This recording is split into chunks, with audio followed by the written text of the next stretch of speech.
Hey, last time we were talking about atomic weapons. I told you that there were several sites around the world where we have, I say we human beings, archaeologists primarily, have discovered sites where nuclear weapons have been exploded. Now, if you were traveling around in the Soviet Union or the former Soviet Union, you'd find places where they have detonated nuclear devices. And where they detonate those nuclear devices above ground, the heat is so intense that it melts the sand and turns it to glass. Now, we know in modern times that the first atomic bomb exploded was in 1945 here in the United States, down a place called Alamogordo, New Mexico. And where that first bomb went off, down on the ground, you'll see the sand fused into glass. And so when we see that, we know from looking at it, wow, there was a nuclear weapon went off here. All right, now, if we were to find those same puddles of glass in other locations in the world, what would we think about that? Well, it would tell you that if you could find the same thing someplace else, somebody else torched off a nuclear weapon. Now, if you found that in Australia, you'd say, well, is it these aborigines that were setting off nuclear weapons? I mean, people that are still eating insects, for crying out loud, running around in loincloths? I don't think that the aborigine people in Australia or the Stone Age people in Borneo or New Guinea have that kind of technology or have had it in the recent past.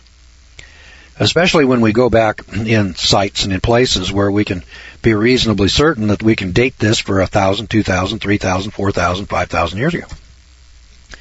Now, I want you to notice that the dates in this book don't go back here millions and millions of years. It's going back a few thousand years. Furthermore, in the book, he points out that 3,000 years ago, 5 or 6 civilizations sprout up simultaneously.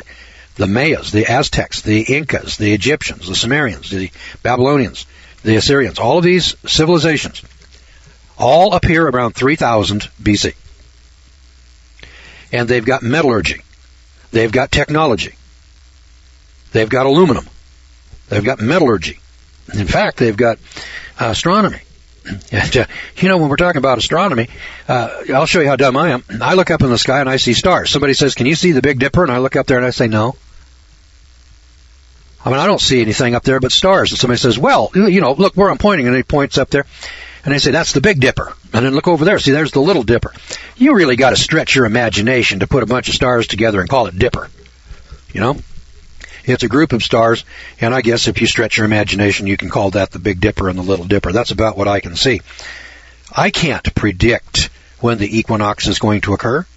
I've got to go to Hallmark. I've got to go to my calendar over here. I've got to go get the Farmer's Almanac to tell me when the moon's going to come up full. Ancient peoples in China and Babylon and Assyria and so on in Egypt, they were able to do that thousands of years ago. I don't know about people that stick bones through their nose. Can they predict eclipses? I can't predict an eclipse.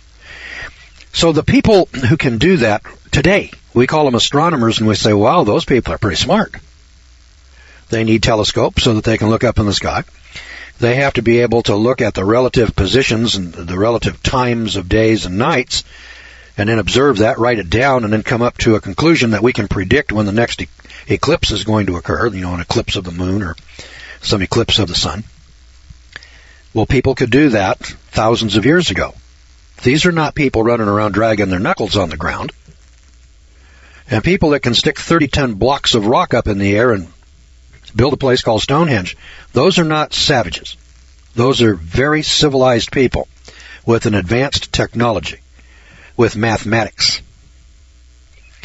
Now, these civilizations have been destroyed. We mentioned this in the last program, that the Egyptians were great, and they were very, very, very sophisticated, had a great civilization, but it was destroyed. What we see in Egypt today is the remnants of a great civilization, which has been overrun by a bunch of Arabs, who are virtually, today, we could say, are practically uncivilized barbarians by comparison. Nobody in Egypt today is building any great pyramids. They're not building any of these great ancient cities. They're not raising, great monuments and chipping away with hammers and axes and tools and making these hieroglyphic inscriptions like they did thousands of years ago. They're dirt scrabble farmers scratching out a living, doing the best they can. Those are the survivors. And what we find here is great civilizations develop great technologies, and then it's the barbarians that come in and destroy them. Take a look at what's going on in Iraq. The greatest military power in the world is being fought to a standstill by a bunch of sand jockeys that don't even have an airplane, for crying out loud. To my knowledge, the insurgents don't have a single airplane in their air force. Every politician in America is saying, we got to get out of there. The great and mighty British Empire took on the Afghanis back in the 19th century. And the Afghanis, these Stone Age savages, for crying out loud, threw the British out of Afghanistan. Well, they didn't exactly throw them out. They just killed enough of them. The British said, well, we've had enough, so we'll leave. Then the Russians came along. Now, the Russians, were a pretty good-sized occupation force back in the 1970s. They thought, well, we'll go into Afghanistan, and we'll teach these Stone Age savages a thing or two. And they brought in helicopters, and they brought in, jet airplanes, and they brought in their military with all of their sophisticated weaponry and tanks and armor and one thing and another. They were there about 10 years, weren't they? About 10 years, and one day they woke up and said, okay, we've had enough. We're getting the hell out of here. Now we got the Americans over there. Got the Americans over there fighting them Afghanis. And I don't think those Afghanis over there have a helicopter, do they? I don't think they've got an airplane. I don't think they've got a helicopter. And the president the other day says, I don't know if it was the president or Condi or somebody went over to Europe and said, hey, you guys ain't, no, it was Gates, the Secretary of Defense. He went over and said, hey, you Europeans ain't putting enough soldiers in the field out there. And those Stone Age barbarians in Afghanistan with bones in their noses are whipping the hell out of us, and we need more troops from Europe. Now, there was a time in the past, when we had great civilizations. Did these great civilizations ever develop atomic weapons?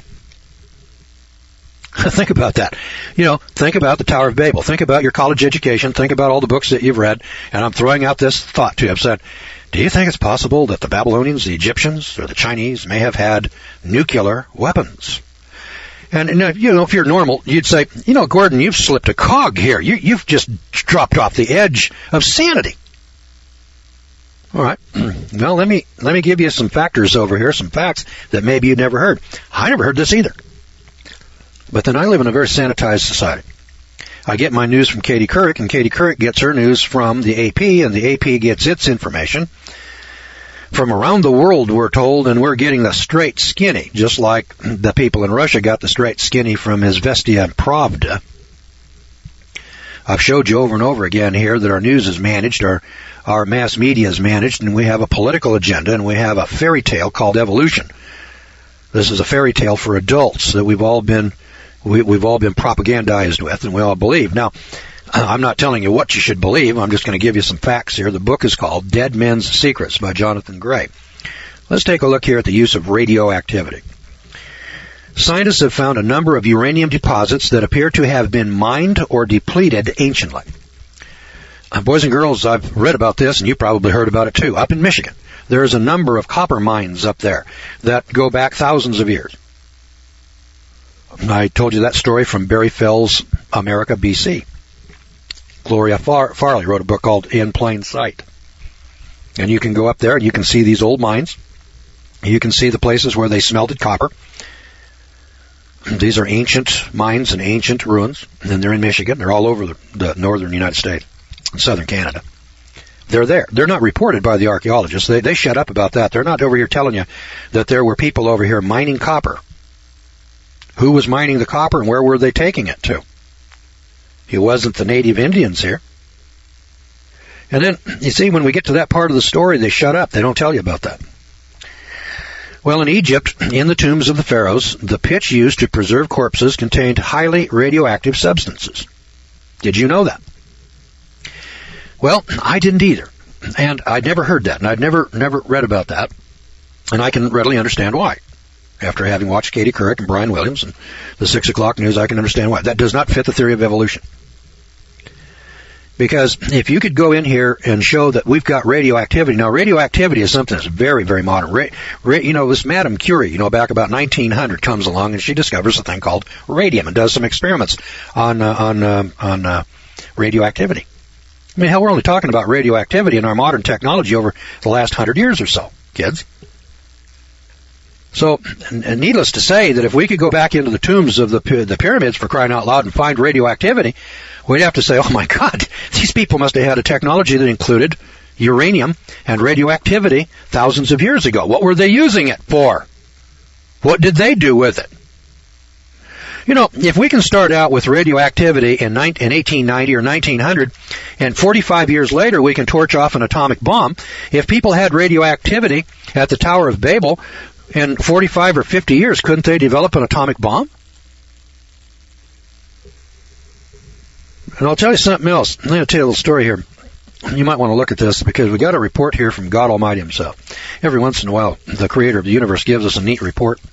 He reported this concerning the Tower of Babel. It's recorded here in Genesis chapter 11. The people were building this big tower over here in Iraq. We call it Iraq today. They called it Babylon in the old days. In chapter 11, it starts off, it says, the whole earth was of one language and one speech, and it came to pass as they journeyed from the east that they found a plain in the land of Shinar, and they dwelt there. And they said one to another, go to, let us make brick and burn them thoroughly. And they had brick for stone, and slime they had for mortar. And they said, go to, and let's build a city and a tower, whose top may reach into the heavens, and let us make us a name, lest we be scattered upon the face of the whole earth. And the Eternal came down to see the city and the tower, and the children of men build it. And the Lord beheld, the people is one, and they have all one language. And this they begin to do. And now nothing will be restrained from them, which they have imagined to do. Did you hear that? Nothing will be restrained from them, that they have imagined to do. That indicates technology. This tower over here that we're talking about over here, it's got something to do with technology. And the people wanted to build this lest they be scattered upon the whole land or scattered over the whole earth. Scattered. Not civilized or unified, but rather scattered in individual tribes. That indicates they had a worldwide civilization. That's what we have today, a worldwide civilization. And the powers that be want to unite this worldwide civilization under one government. Well, Nimrod had the whole world, the whole civilized world, united under one world government. And this is about 3,000, well, it's not 3,000 because the flood occurred about 2369 BC. 2369 to 2368 is the year of the flood, near as I can reckon based upon Ivan Panin's calculations. So when this guy uses the number about 3,000 years ago, after the flood, within a couple of hundred years, these people now, 8 people have multiplied. How long does it take 8 people to multiply? Well, I don't know how many children they had, and I don't know how their birth rate was, but if you take 8 people, that's 3 women. If these 3 women are having a baby every 2 or 3 years, and they live for 600 years, I mean, we're talking about each one of these families over here in 100 years' time having several hundred people or several hundred babies. These people mature in about 30 years. And so, you know, you start looking at the geometric progression. It goes 1, 2, 4, 8, 16, 32. By the time you multiply this 32 times, just to give you an illustration, you know, if you think that 8 people can't produce 1 million or 2 or 5 million population in a couple 300 years, you haven't done your arithmetic. If you were to take 1 and double it to 2, and then take 2 and double it to 4, and 4 and double it to 8, and you do that 32 times, you got 40 million. If the doubling time, and we can just pick a number over here, you know, is 30 or 40 years. If we can double every 30 years, well, we can double 3 times in a century, 6 times in 2 centuries. You know, in about 5 or 6 centuries, we can have several million people. Now, just test it, do the arithmetic, and I think you'll be amazed. It's called geometric progression. Evidently, at the Tower of Babel, we're talking about civilization. Now, we're talking about maybe 200, 300 years, 400 years after the flood, we get to the Tower of Babel. How many people are extant? Could be several 100,000, could be several million. Now, with several million people spread around the world, because we have aluminum in Peru. Remember the last program? We got aluminum. Aluminum wasn't discovered until 1804. We weren't able to make aluminum until this century. For practical purposes, we were not able to make aluminum until the 20th century. Even though it had been discovered, 100 years before, it was a novelty. They're taking up aluminum foil in Peru. They're digging up aluminum cups in Pakistan out of burial tombs. Boys and girls, aluminum is high technology. All right, so now, if we've got aluminum and we've got electricity, there isn't any doubt but what we got electricity. Hell, we got the batteries, for crying out loud, that came out of Babylon. We have electroplating in metallurgy. The last program I told you about metallurgy, I don't think I got to the electroplating. You know, if you go into a tomb and you pull out an artifact and the artifact is electroplated, you say, oh my God, these people have advanced metallurgy and they have electricity, for crying out loud. Well, how in the hell else do you get metallurgy with electroplating? And we didn't know how to do that until the last 100 years or so. And we call ourselves modern and sophisticated and advanced. So now when we talk about the use of radioactivity, the very first sentence over here, in the tombs of the pharaohs, the pitch used to preserve corpses contained high radioactive substances. The cloth used for swathing is radioactive. The burial chambers were probably full of radioactive dust. Perhaps the priests made use of this to protect the tombs from desecrators, or more likely insects and bacteria. You know, those mummies last for thousands of years. You got to get rid of the bacteria. That's what we're talking about today. We want to take our hamburger and we want to nuke it so that we can kill all the bacteria and eliminate E. coli. I mean, we're just getting to the point where we're, waking up to the fact that if you want to kill bacteria, you can do it with radioactivity. Now, I hadn't heard this story before. But more importantly, and the significance of this is absolutely world-shaking, researchers have recently unlocked a time capsule, a number of documents buried in incomprehensible terms until our day. When translated in the last century, they were not understood, nor could they be until modern knowledge caught up with former knowledge and then was able to recognize it. These very ancient documents contain what is now startlingly familiar language. Their contents are very alarming. Now, here are eyewitness reports that raise the compelling question. Did nuclear war wipe out sections of the civilized world in the 3rd millennium BC? In ancient documents in India, dated back to 2449 BC, an Indian text recounts in detail how aircraft were used to launch a weapon that devastated 3 cities. The record is unnervingly similar to an eyewitness report of an atomic bomb explosion because it describes the brightness of the blast, the column of smoke rising from the blast, the fallout from the blast, intense shock waves and heat waves, the appearance of the victims, and the effects of radiation poisoning. Now, there's a document that is in our hands today from India describing the brightness of the blast, the column of rising smoke, the fallout, the intense shock waves and heat waves, the appearance of the victims, and the effects of the radiation poisoning. Who in the hell could have understood that document 100 years ago? Not until we actually saw a nuclear explosion could we have comprehended what this is talking about. Furthermore, the historical text states that an iron thunderbolt contained the power of the universe. An incandescent column of smoke and flame as bright as 10,000 suns rose in all of its splendor. Clouds roared upward. Blood-colored clouds swept down onto the earth. Fierce winds began to blow. Elephants miles away were knocked off their feet. The earth shook, scorched by the terrible violent heat of this weapon. Corpses were so burnt that they were no longer recognizable. Hair and nails fell out. Pottery broke without cause. Birds were turned white. After a few hours, all foodstuffs were infected. Thousands of war vehicles fell down on all sides. Thousands of corpses burnt to ashes. Never before have we seen such an awful weapon, and never before have we heard of such a weapon. The war zone was the upper regions of the Ganges, and passages from this ancient Sanskrit text, which is called and I can't pronounce this word, but I'll spell it for you, Mahabharata, Mahabharata, are a nerve chiller, and the cold terror of the survivor still lives in its pages. So until we started to experiment with radioactive substances, no person on Earth could have described radiation sickness, for the simple reason that such a disease did not exist. And yet radiation sickness in clinical detail is being described here. The hair loss, vomiting, weakness, and eventual death. Classic symptoms of radiation poisoning. And more significantly, it states that one could save himself by removing all metal from his person and immersing himself in the water of rivers. The reason can only be in order to wash away contaminated particles. The exact procedure that we follow today when we're submitted to or subjected to radiation fallout. So, in Babylonia, the Gilgamesh epic recounts a day when the heavens cried out, the earth bellowed an answer, lightning flashed forth, fire flamed upwards, it rained down death. The brightness vanished, the fire was extinguished, everyone who was struck by the lightning was turned to ashes.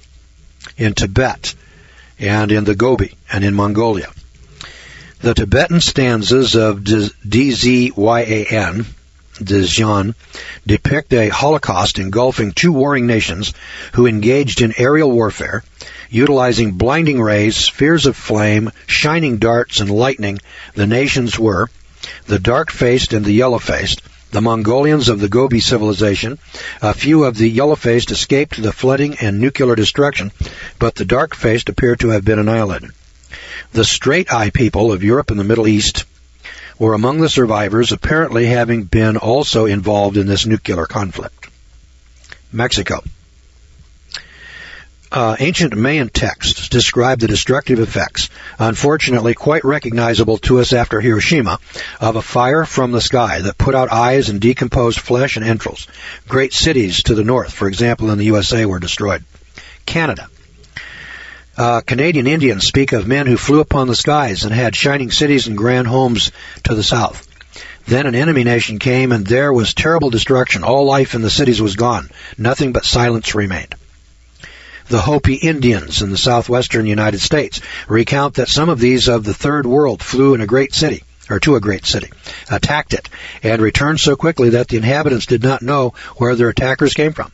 Soon many nations flew to attack one another, so corruption and destruction came. Physical evidence. In Gabon, West Africa, there are remains of a prehistoric nuclear chain reaction that cannot be explained by natural means. Discovered down a mine, the remains appear to be residue from an artificially produced pre-flood nuclear reaction. India. There are Indian remains which strongly suggest that an atomic war was waged in the distant past, precisely in the region specified in the old records, that is, between the Ganges and the Rajamahal, Rajamahal, Rajamahal Mountains. There are numerous charred ruins which have yet to be explored. Indications are that these ruins were not burned by ordinary fire. In many instances, they appear as huge masses fused together with deeply pitted surfaces, like tin struck by a stream of molten steel. Further south, in jungle-claimed areas of the Deccan, are more such ruins. The walls have been glazed, corroded, and split by tremendous heat. In some buildings, even the surfaces of the stone furniture have been vitrified, that is, melted and then crystallized. In the same region, a human skeleton was found with radioactivity 50 times that of the surrounding normal level. Now, no natural burning flame or volcanic eruption could have produced such intense heat, or the heat intense enough for this. The heat of millions of degrees, that of thermonuclear reactions, is necessary. And so I'm telling you about the nuclear bomb war in ancient times. Now, it sounds kind of preposterous, but like I said before, just think about it. You go down here to Alamogordo, New Mexico, where they set off the first atomic bomb, and you look at the ground, and you're going to see a great big pool of glass there. Now, based upon history and based upon what we know and the records, we can all see that this is the result of tremendous heat from a nuclear weapon, which explodes and melts the sand together and forms glass. So when you see that someplace else in the world, then that ought to tell you a little something about, oh, well, that looks kind of like nuclear activity here.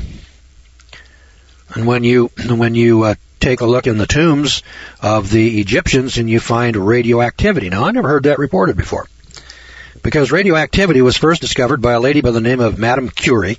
She may not have been the very first one, but she was right in there. And she did a lot of experiments with radium and radiation, one thing and another. And so the science got launched around 1900 by Madame Curie, on round numbers. In less than 50 years from 1900, we got a nuclear weapon. 45 years later, we got a nuclear weapon. Now, if the Egyptians had radiation, if they had radioactive elements, it shouldn't have taken them more than 50 or 75 or 100 years, give them a little time, to develop a nuclear weapon. Now, right away, somebody's going to say, well, there'd be records of it. There were, and they were destroyed by a number of events, like the Library of Alexandria. I reported that to you last time. And the great libraries around the world have been destroyed by the barbarians. And I want to point out that these great civilizations, like the United States of America, the British Empire, has collapsed in front of your eyeballs. America is about to go next. We're already being overrun by barbarians in Afghanistan and Iraq. We've got the most sophisticated weapons that money can buy in Iraq. Iran will be next. Just stand by for the encore. And here are these barbarians running around out here in the desert, for crying out loud, fought us to a standstill. They haven't got a helicopter. And they're about to defeat us. And so, you can sit there with all your nuclear weapons. They all good, are they? The great Roman Empire was overrun by the barbarians. They weren't destroyed by some technologically superior force from China or someplace. They were destroyed by a bunch of loincloth barbarians. That's what's happening in America. We're not being destroyed over here. We're being destroyed on the other side of the world.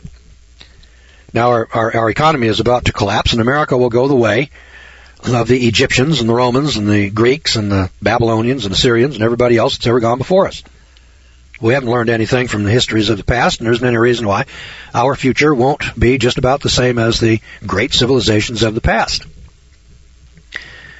Now, over in Pakistan, skeletons in the Mohenjo-Daro, that's spelled Mohenjo-Daro. Now, if you're a Pakistani and I murdered that pronunciation, bear with me. I've been dumbed down by my public schools.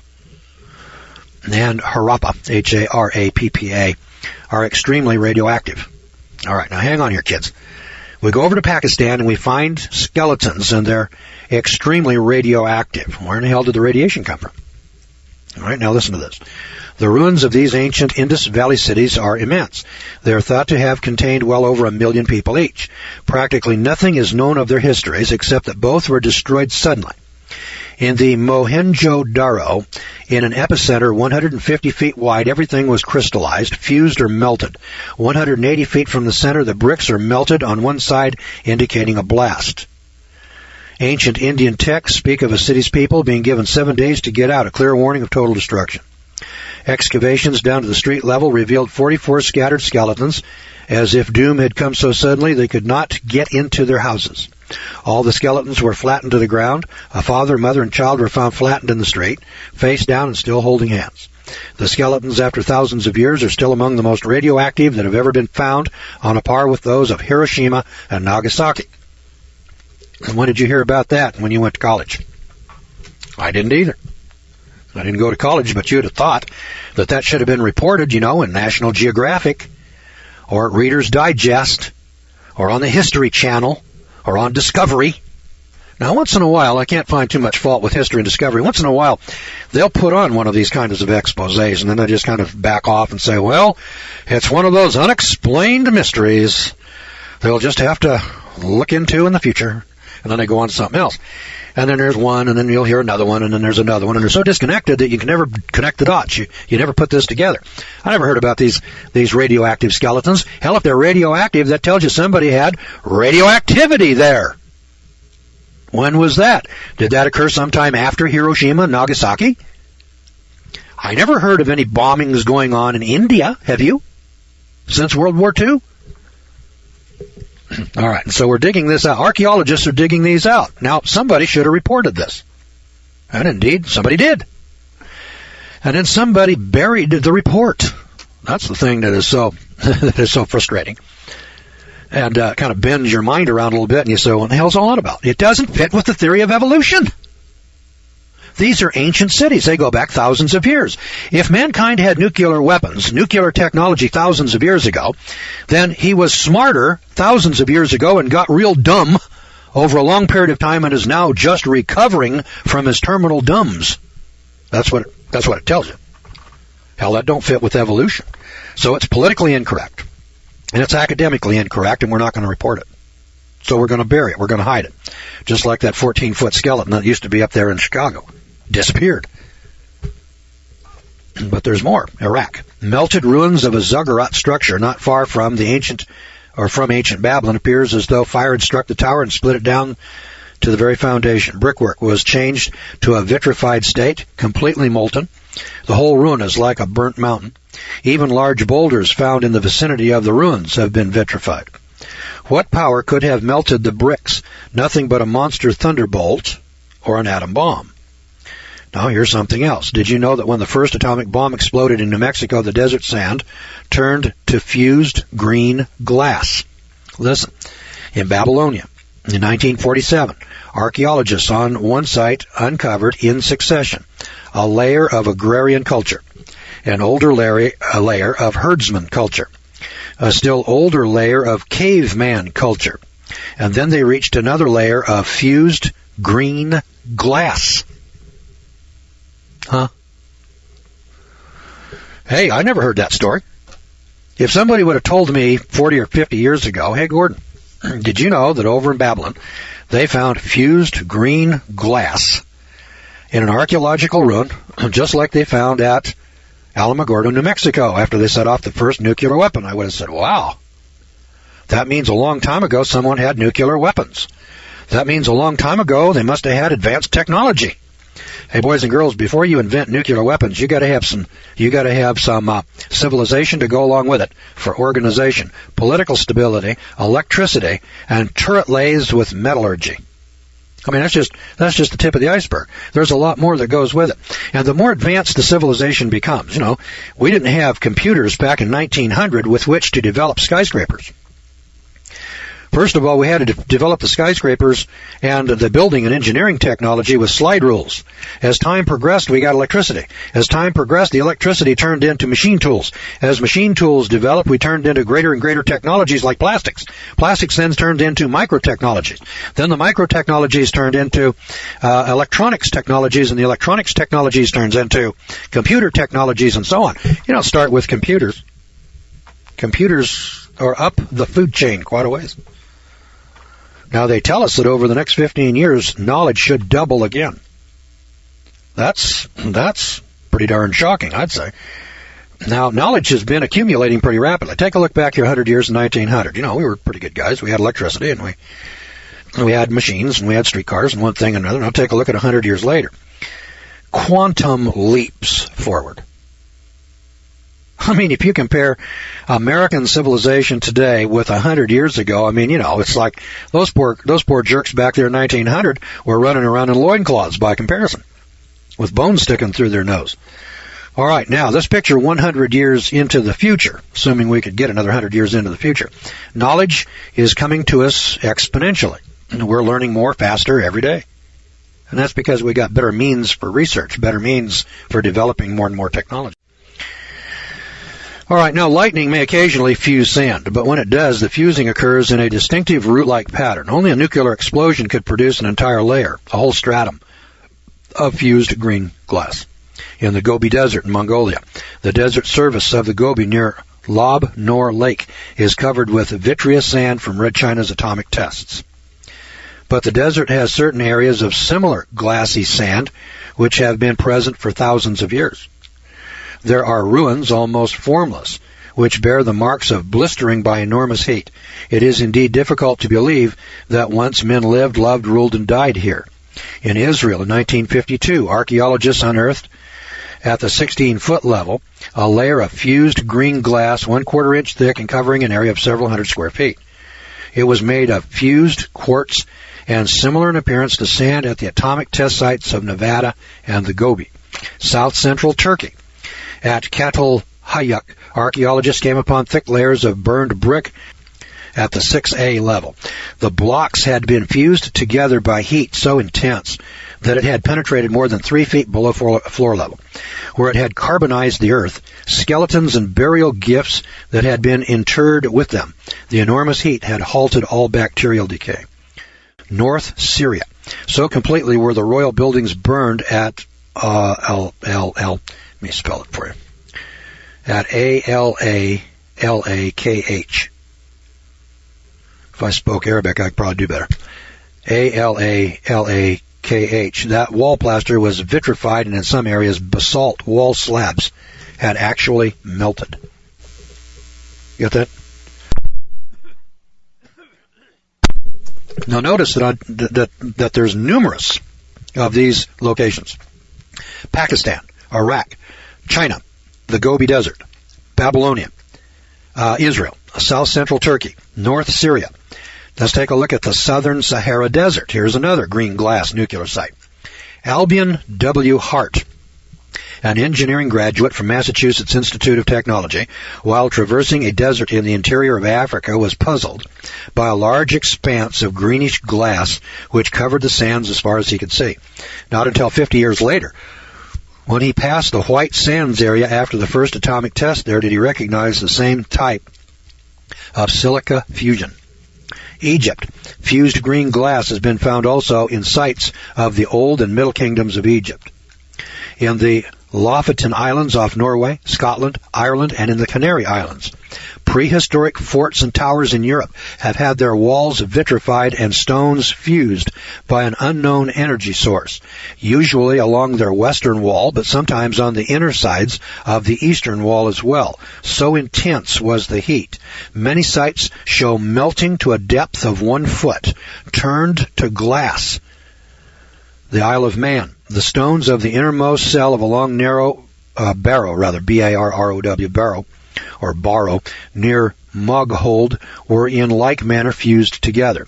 In the Western Pacific, similar vitrifications have been observed in the Western Pacific. In Peru, at Cuzco, an area of 18,000 square yards of mountain rock has been fused and crystallized. Likewise, a number of the dressed granite blocks of the nearby Sacahuaman Sacsayhuaman fortress have been vitrified through intense radiated heat. In Brazil, the ruins of Sete, here it is, 7 cities. I don't know why they spelled it in some other language here, but they did. The ruins of 7 cities in the province of Piauí, P-I-A-U-I, are a monstrous chaos, having been melted through extremely high energies. Squashed between the stone layers protrude pieces of rusting metal that have streaks like red tears down the crystallized wall surface. Here in the United States, in the western United States, ruins exist in Southern California, Colorado, Arizona, and Nevada, in which the radiated heat was so intense as to liquefy the rock surface. Between the Gila and the San Juan rivers, a huge region is covered with remains, ruins of cities, burnt out and vitrified in part, full of fused stones and craters caused by fires, which were hot enough to liquefy the rock and metal. There are paving stones and houses torn with monstrous cracks in the center of a ruined city in Death Valley, California, with lines of streets a mile long and positions of buildings still visible, stands an enormous structure on a tall rock. The southern side of the rock and building has been melted and vitrified, and in the Mojave Desert exist several circular patches of fused glass. Hey, boys and girls, we're not talking about 1 or 2 places in the world where we find this nuclear evidence. It's all over the place. It's on Easter Island. It's in the United States, the Isle of Man, the Western Pacific, Brazil, Peru, Egypt, Scotland, the Lofoten Islands off Norway, Ireland, the Canary Islands, South Central Turkey, Israel, the Gobi Desert, China, Syria, the Sahara, Babylonia, Iraq, Pakistan. Come on. Africa. We're talking about a worldwide civilization with multiple groups of people, probably nations, or at least ethnic groups, who have nuclear weapons, which culminated in a nuclear war. You know, scientists, they tell us today, in the event that we go into a full-fledged nuclear war, the survivors will be reduced to barbarians. Hell, it looks like it's already happened. At least once. And the clue comes from Genesis 11. God told us, He said, nothing's going to be withheld from these people. These people have technology. I forgot who it was now. I think it was old Albert Einstein. He said, I don't know what weapons will be used in the future, but I know that if nuclear weapons are used in the next World War, I guess somebody asked him, what kind of weapons you think are going to be used in World War III? He said, well, I don't know what they're going to use in World War III, but from what it looks like here, the weapons that will be used in World War IV are going to be sticks and stones. And that's what happened. Civilizations, great technological civilizations, like the United States of America. Once it's destroyed, the barbarians will come in here. They will burn the libraries. And the knowledge of computers and nuclear weapons and technology as we know it today will be destroyed. If the Stone Age people of Borneo or New Guinea were to gain power in the United States of America, there's little doubt in my mind about the first thing they do, if they got into the Smithsonian Institute, or if they got into the Massachusetts Institute of Technology, or any places of learning, they would burn it and destroy it. That's the history of what happened in the Roman times and in ancient times. They are the great destroyers. They are not the great civilizations. Hey, I'm out of time again, kids. We're going to have to leave it right there. We'll conclude this next time on the Law Hour and Editorial Review. But let me remind you that you're listening, or have been listening, to the Law Hour and Editorial Review, and we're sponsored by the Gordon Law School of Isabella, Missouri. Now, the Law Hour is heard 7 days a week here in the United States. We're heard worldwide over the Internet daily. And if you'd like more information about the Law School and the Law Hour, then please go to our website at georgegordon.org. Remember, the Law School offers a free 4-hour introductory CD package. Be sure to order yours by calling the Law School at 417-273-4967. The Law Hour is an educational service brought to you in the public interest. Hey, we're out of time. We got to leave it right there. So we'll see you back here tomorrow night. Same time, same station. God willing, of course. So until then, thanks for listening, everybody. And good night, friends.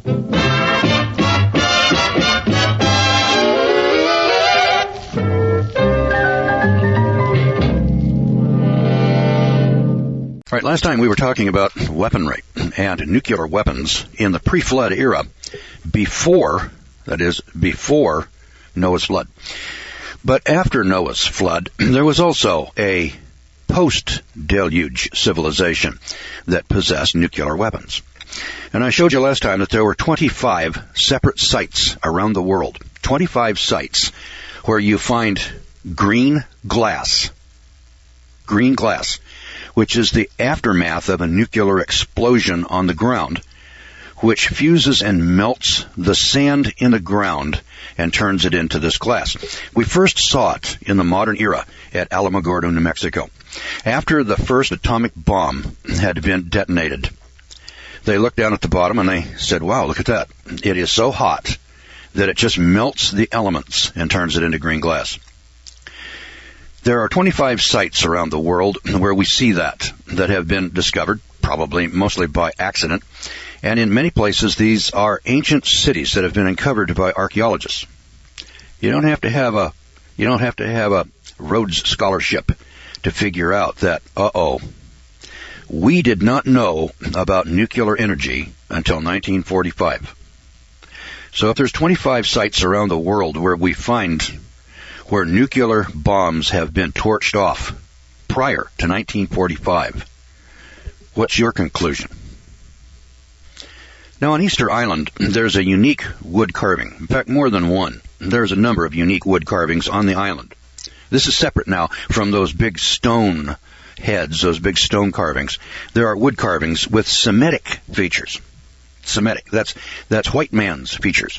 And they show the effects of nuclear radiation on a human body, invariably representing an emaciated body with goitered glands, swollen groin, clenched mouth, wasted sunken cheeks, collapsed cervical vertebrae, and a distinct break between the lumbar and dorsal vertebrae, popped eyes, and distended stomach, all in remarkable detail. These are the unmistakable nightmare symptoms of exposure to severe dosage of nuclear radiation. Now, does this perhaps tie in with the remains of fiery destruction discovered on the island? Pioneer nuclear scientist Professor Frederick Soddy, he's a Nobel Prize winner and a discoverer of isotopes.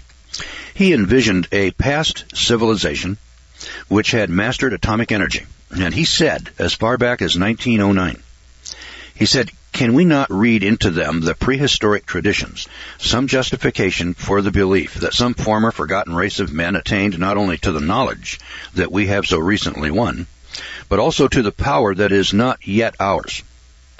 The specter of past atomic warfare is increasingly more tenable as new information comes to light. Whatever we choose to imagine, there's always the hard fact that there is already too much evidence from too many parts of the world to call it nonsense.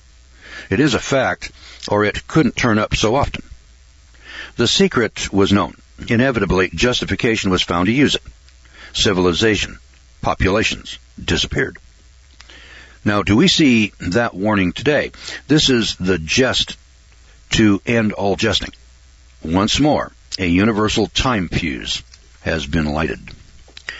Now, the wisdom and the technical splendor of the antediluvian civilization was so astounding that it was never and has not been to this day equaled.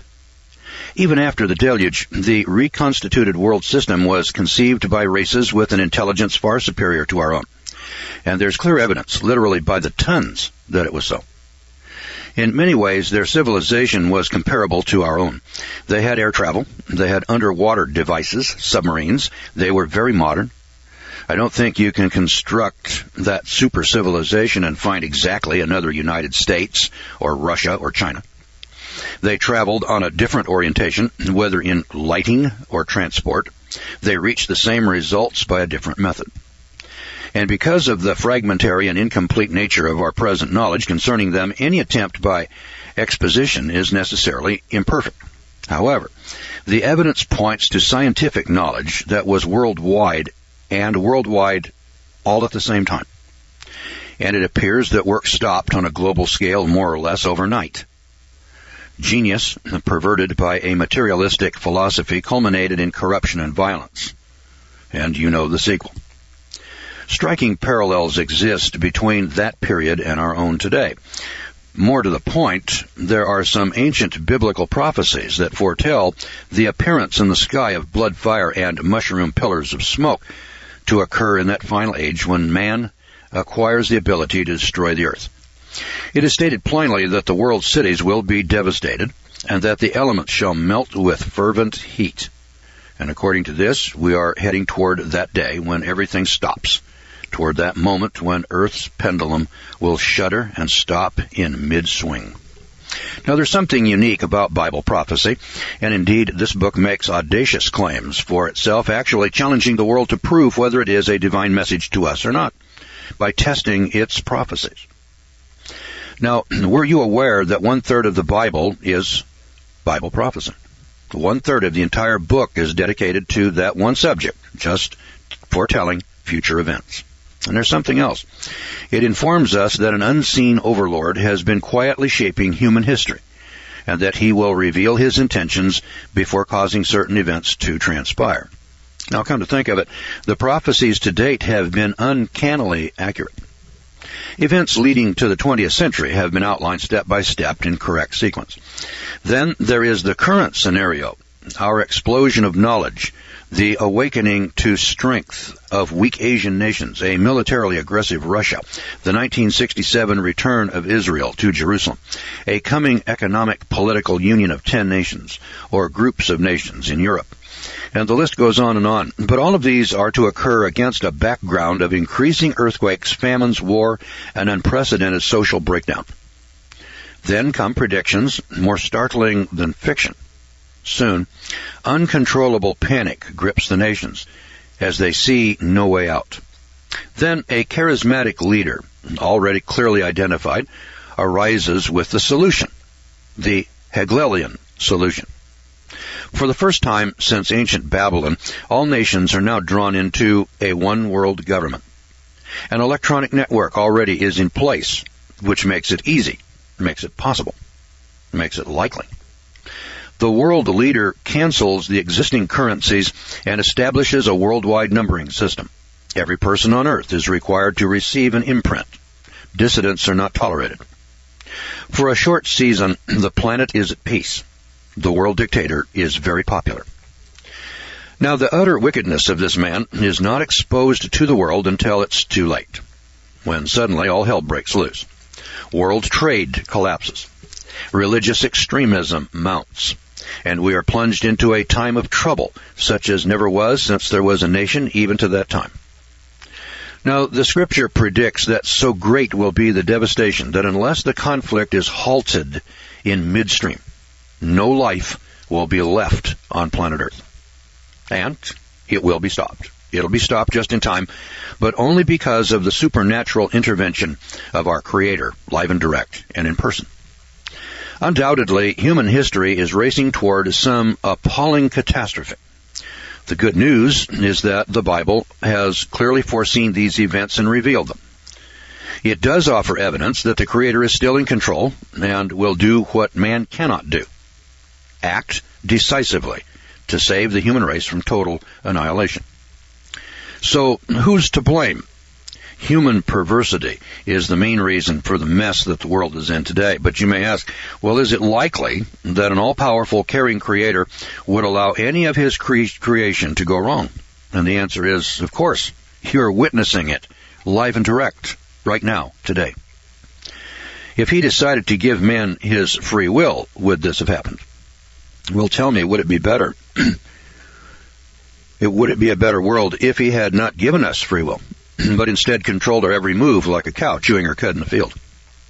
What if we were just robots? Think about that. But as it is, we have freedom of choice, and we can demonstrate hatred or love, just as we prefer, just as we wish. So let's face it, if we did not have free will, then love, generosity, and other qualities would be unsatisfying, even meaningless. Life wouldn't be worth living. And as I said earlier, man has created noble. Or he was created noble. He has perverted his own character by misusing the free will that his Creator has given him. So no, you're not in a process of evolution which will enable you to create your own paradise here on Earth. Such a philosophy is dangerous. It will lull millions into being unprepared for the eventual climactic events dead ahead. And as the prophecies lead us unerringly along the trail toward Armageddon, the flood of Noah sounds a warning.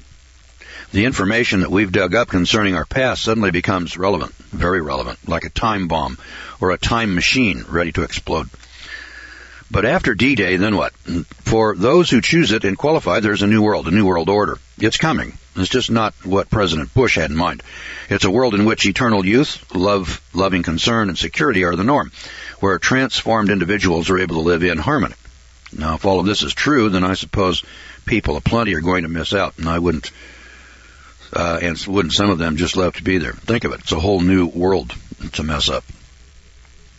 I thought that was a pretty good epilogue. Thought I'd share it with you. Now, there's one last item over here called astronomy that I thought I would point out as kind of a concluding scenario here for you to consider. Now, remember, Jonathan Gray put together 969 records from around the world that point to ancient civilization. Things such as microscopes and glasswork, geography, astronomy, cosmology, mathematics, metallurgy, large-scale construction techniques, social organization and engineering, mechanical devices, everyday items, clothing, art, medicine, flight, space travel, ancient science, civilization, electricity, weaponry. I just concluded weaponry because the nuclear option is now on the table. And we're talking almost daily about, in the news, daily, about Iran obtaining nuclear weapons. And President Bush says we'll never allow that to happen. Iran is now aligned with Russia and China, who have nuclear weapons. It's a Muslim country. Pakistan is a Muslim country. They have nuclear weapons. There's a big fight brewing between the Muslims and the Jews. And the Battle of Armageddon is scheduled in the Valley of Megiddo, 35 miles northwest of Jerusalem. All of the elements are in place. Now, in conclusion, let me take a look here at 92 records of astronomy worldwide, such as the round Earth, the Earth's diameter, and the Earth's orbit, which were all known and all recorded by ancient civilizations for us today. Think of this. As I first researched this, Earth's unmanned spacecraft Voyager 2 was hurtling beyond Uranus toward the planet Neptune for a rendezvous in 1989. On August 24th that year, yes, the exact day was known. August 24th, 1989. It was calculated to swing around past Neptune and then head off out into the solar system forever, into unknown deep space. Now, was it as recently as the 19th century, just 200 years ago, that most people thought the Earth that we live on was flat, that it was the center of the universe? surrounded by a distant vault of fixed stars, and that the planets and the sun moved around us? You know, that's right. The Earth cannot be a ball, said one prominent scientist of the time. Otherwise, the people on the lower half would fall off into the void. Even the great Kepler, not so much earlier, had said that there were only 1,005 stars. So long did ignorance prevail that we assume that ignorance has always been the norm. Now enjoy a taste of a great surprise. Contrary to history as we know it, as we learned it in college and high school, in that remote period that we call prehistory, there existed an embarrassing wealth of astronomical knowledge. And may I suggest that the more that one looks into it, the more you will feel that a race of scientific giants has preceded us. Now, that conclusion is unavoidable, that the astronomers of Babylon, India, and Egypt either possessed sophisticated instruments themselves, such as telescopes, or they were the custodians of a prehistoric science that came from a mother civilization and was passed down to them. Even later, among the classical Greeks, the Romans, there were sages who still had access to a body of knowledge extending back into the dim past. The nations with particular knowledge, cited below, were not alone in possessing this knowledge. This science must have been universal at first, but remember, the surviving evidence is fragmentary. So let's take a look at the Earth itself. In Egypt, China, England, Guatemala, Bolivia, Greece, India, Samaria, Babylon, Assyria, the Hittites, Asia Minor, and from the Bible, all reveal that the Earth is round, that the Earth is a sphere surrounded by the heavens. The Sumerians, for example, identified, named, and grouped the constellations of both the northern and the southern hemisphere to the South Pole. For example, the complete skies of a global, not a flat Earth. Egypt's pyramid builders could project maps from spherical to flat surfaces, which shows that they knew that the Earth was round. And they calculated the shape and the size of the Earth far more accurately than anybody before the mid-19th century. Now in China and Greece, the Earth is slightly egg or pear-shaped, and modern science agrees. Our distorted sphere is a little bit pear-shaped, with a bulge in the southern hemisphere, and that was known in China and Greece. Now, in India, China, Greece, Rome, and from the Bible, we learn that the Earth floats in space. From Egypt, Greece, China, India, and the Bible, we learn that the Earth spins on its axis in 24 hours. The circuit of the Earth, that is, the Earth in its courses, the seeming rotation of the stars is due to the Earth's revolving on its axis, was well known in Greece as far back as 2000 BC. And it was recorded on Khonsu papyrus in Egypt in 1000 BC. Now in Babylon, Egypt, India, and Greece, they all knew that the Earth revolves around the sun. That wasn't discovered until Galileo had his famous run-in with the Pope, remember? In Greece, the orbit of the Earth is elliptical, that is, oval-shaped. The Earth revolves in an oblique circle, while it rotates at the same time about its own axis. Then, in Egypt, India, Guatemala, Chaldea, England, and Greece, the size of the Earth was known. A circumference difference from our modern calculation of only 225 miles was recorded in Egypt. The diameter was computed to be 7,840 miles compared to our calculation of 7,926.7 miles. In Guatemala, the weight of the Earth had been calculated. In Babylon and Egypt, the exact length of the year, with the Earth's solar year of 365.2420 days. In Guatemala, whereas we know it to be 365.2422 days. The annual movement of the sun and moon, determined to an error of less than 9 seconds of an arc, was calculated and recorded in Babylon. The exact length of the solar year, the sidereal year, and the anomalistic year seems likely to have been clearly understood in Egypt. In Greece, as early as 2000 BC, the seasons are caused by the Earth's rotation around the sun along the ecliptic. In Greece, an awareness of the torrid temperature and the frigid zones existing on our planet was well known. Now let's take a look at the moon. In India, the distance to the moon was calculated at 253,000 miles. By comparison, we calculate the maximum distance to the moon to be 252,710 miles. In Greece, Chaldea, India, and China, the moon's light is reflected. The moon illuminates the nights with borrowed light. In Greece, it was known that the moon circles around the earth. In England and the Arab countries, the path of the moon is an ellipse, varying closer or farther from the earth.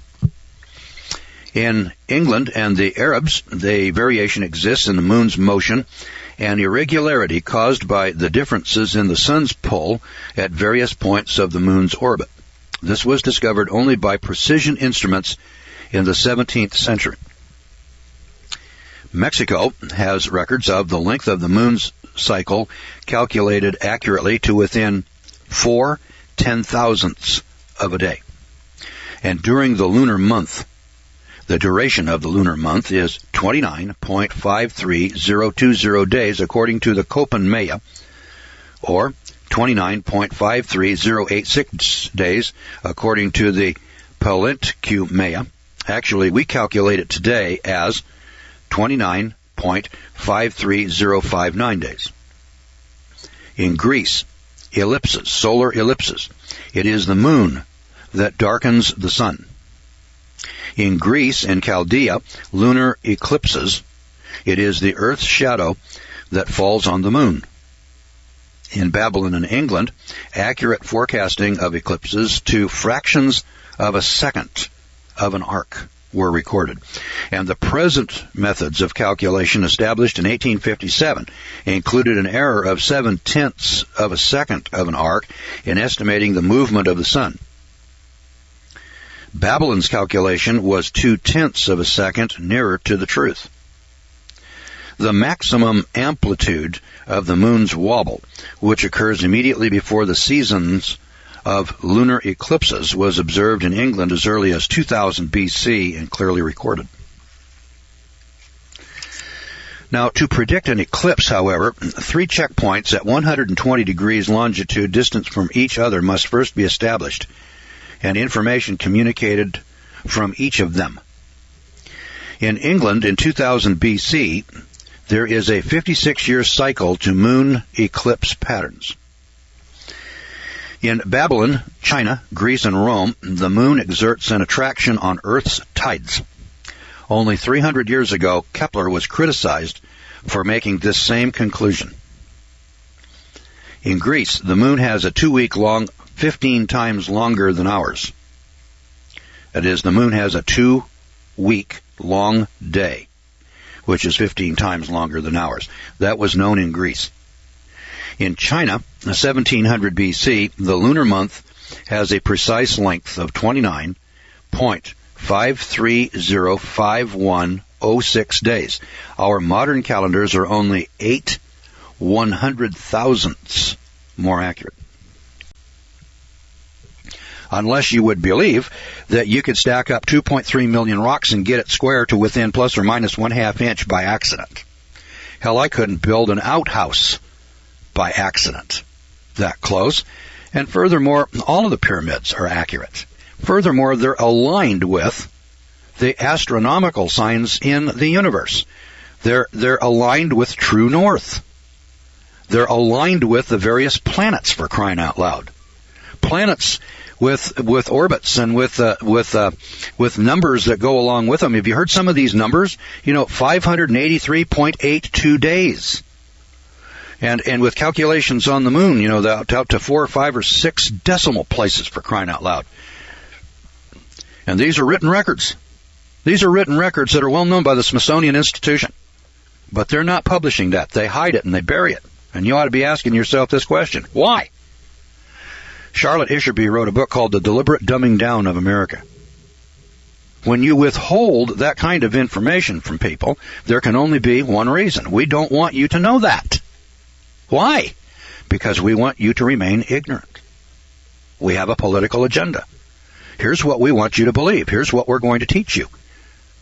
That the pyramid was built with goat gut, but we couldn't calculate its accuracy until 1964 with a laser transit. I feel ashamed that I swallowed that line of horsepucky, but then I did. Didn't have any reason not to. Now in Assyria, Jupiter rages like the sun. We have now found that Jupiter's interior is much hotter than had been estimated, that it spews deadly radiation out into space. Jupiter wallows in a seething mass of hydrogen and helium gas clouds, forming a turbulent atmosphere. Some planet. Tornadoes and cyclones whirled across its surface. Perhaps they've raged nonstop for thousands of years. So reported the Australasian Post of May 10th, 1979, concerning Voyager 1's discovery in March of that year. The first sensation was when Voyager 1 detected and reported a blinding light above it, so strong that it appeared to sensors to be even brighter than the sun as seen from the Earth. It is an aurora which engulfs the whole of Jupiter. Jupiter sends out ray particles. Jupiter is the largest producer of rays in our solar system.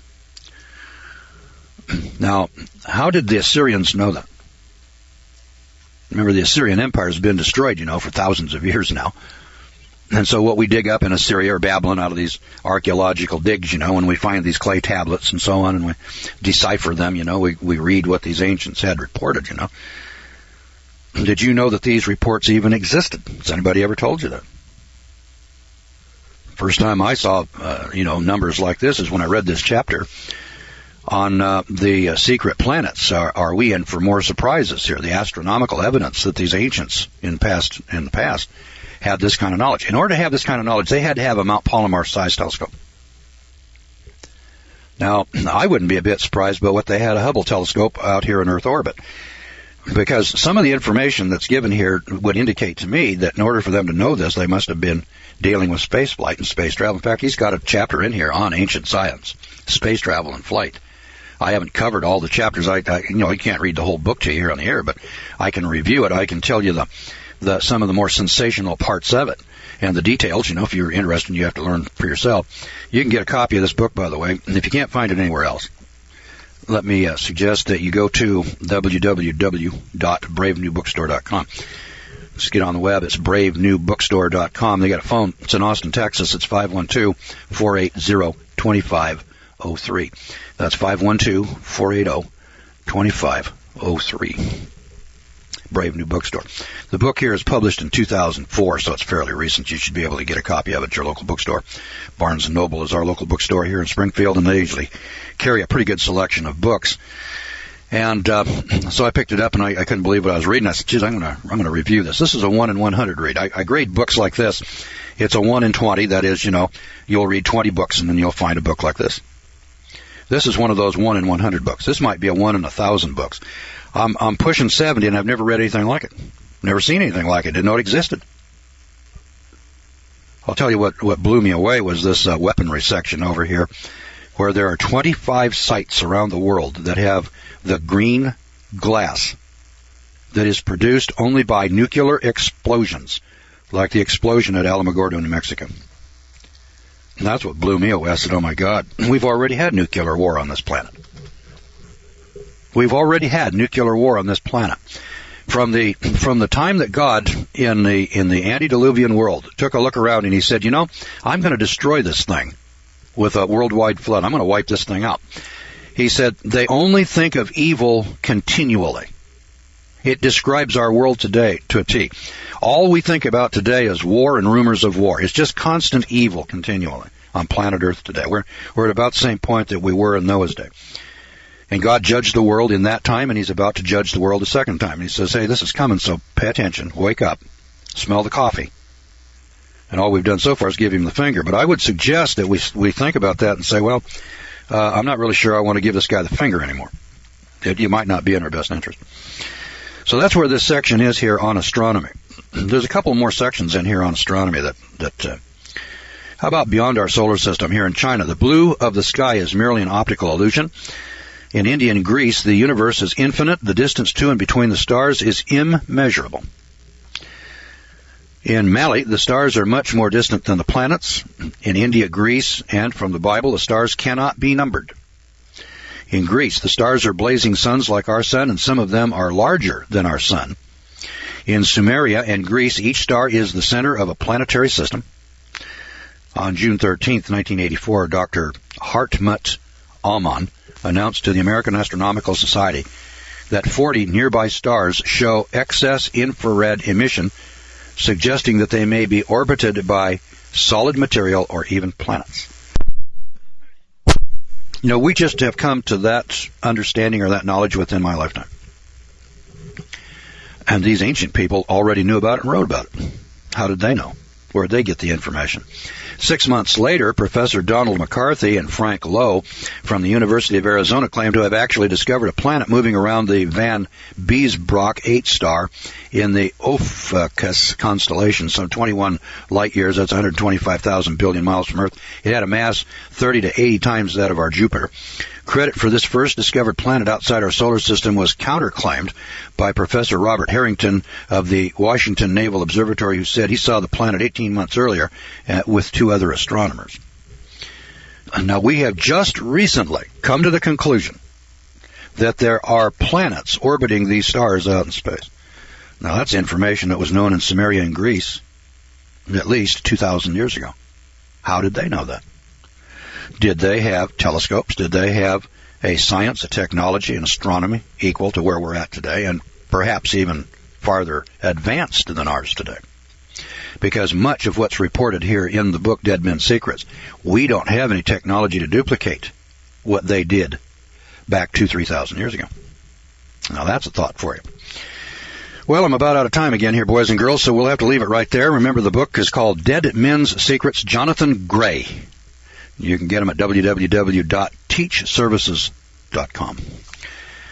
All right, we're about out of time, so let me remind you that you've been listening to The Law Hour, an editorial review sponsored by the Gordon Law School of Isabella, Missouri. Remember, The Law Hour is heard 7 days a week here in the United States and worldwide over the Internet daily. The Law School is a private, non-commercial, non-profit, non-sectarian law school. We're open to individuals, but by prearrangement. Remember, the Law School offers a free 4-hour introductory CD package. Be sure to order yours by calling the Law School and asking for it. The number is 417-273-4967. That's area code 417-273-4967. Now, the Law Hour is carried worldwide over the Internet, and all of these Law Hour programs are archived on the Internet by title and date for your listening convenience. The Law Hour is an educational service brought to you in the public interest. Here, time's up. We're going to have to leave it right there. So we'll see you back here tomorrow night. Same time, same station. God willing, of course. So until then, thanks for listening, everybody. And good night, friends.